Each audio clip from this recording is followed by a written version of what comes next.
ഇന്ന് ഈസ്റ്റർ ആയതുകൊണ്ട് ഞങ്ങൾ വിചാരിച്ചു ഒരു ബീഫ് ബിരിയാണി ഉണ്ടാക്കാമെന്ന്. സൺഡേ ആയതുകൊണ്ടും ആഴ്ചയിലാകെ കിട്ടുന്ന ഒരു മുടക്ക് ദിവസം ആയതുകൊണ്ടും ചേട്ടൻ വെളുപ്പിനെ തന്നെ ക്രിക്കറ്റ് കളിക്കാൻ പോയി. ഞാനാണെങ്കിൽ ഒരാഴ്ചത്തെ ക്ഷീണം മുഴുവൻ ഉറങ്ങി തീർക്കുന്ന ഒരു ദിവസമാണിന്ന്. അങ്ങനെ ഞങ്ങളൊരു ഉച്ചയൊക്കെ ആയപ്പോഴത്തേനും പരിപാടി സ്റ്റാർട്ട് ചെയ്തു. ഇവിടെ നമ്മൾ രണ്ടുപേരും ജോലിക്ക് പോകുന്നതുകൊണ്ട് തന്നെ രണ്ടുപേർക്കും വീട്ടിലെ എല്ലാ കാര്യങ്ങളിലും ഈക്വൽ പാർട്ടിസിപ്പേഷനാണ്.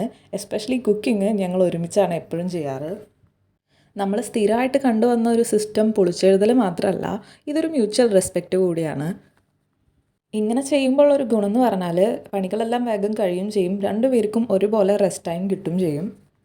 ഇങ്ങനെ ഒരുമിച്ചുള്ളൊരു കുക്കിംഗ് എന്ന് പറഞ്ഞാൽ ഞങ്ങൾ രണ്ടുപേരെ സംബന്ധിച്ചിടത്തോളം ഒരുപാട് കാര്യങ്ങൾ സംസാരിക്കുന്ന ഒരു ക്വാളിറ്റി ടൈം കൂടിയാണ്. ഞാൻ കുക്കിങ്ങിൽ അത്ര വലിയ എക്സ്പേർട്ടല്ല, അതേപോലെ എനിക്ക് കുക്കിങ്ങിൽ വലിയ സ്പീഡൊന്നുമില്ല. പക്ഷേ ഹസ്ബൻഡ് അത്യാവശ്യം നല്ല രീതിയിൽ കുക്ക് ചെയ്യും. അങ്ങനെ ഫൈനലി ഞങ്ങളുടെ തട്ടിക്കൂട്ട് ബിരിയാണി റെഡി ആയിട്ടുണ്ട്. ഇനി കഴിച്ച് നോക്കട്ടെ. അപ്പോൾ ബൈ ബൈ.